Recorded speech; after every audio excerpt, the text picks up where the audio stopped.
राहुल गांधीजी सातत्याने विधानसभेच्या निवडणुकीत झालेला गोंधळ आणि धांदली ही जनतेसमोर आणत आहे.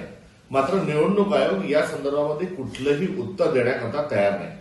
मागच्या वेळेस त्यांनी लिहिलेल्या लेखामध्ये भाजपचे प्रांताध्यक्ष यांच्या मतदारसंघात असलेला गोंधळ हा त्यांनी समोर आणला होता. तर यावेळेस थेट मुख्यमंत्र्यांच्या मतदारसंघात झालेला गोंधळ त्यांनी हा उघड केलेला आहे. हा वरकरणी जरी गोंधळ वाटत असला तरी ही अनियमितता, ही मतांची चोरी आहे आणि हे सरकार हे मतांची चोरी करून स्थापन झालेलं सरकार आहे.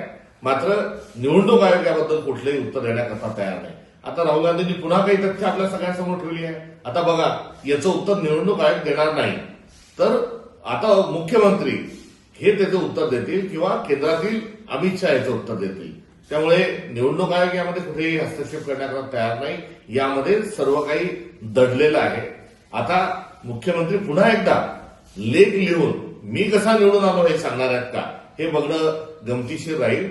45 दिवसामध्ये सीसीटीव्हीचा पुरावा रद्द करा हा देखील आणलेला जो नियम आहे हा त्यांनी केलेल्या चोरीवर हा माती टाकण्याचा प्रयत्न हा एकीकडे असल्याचं स्पष्ट होत आहे.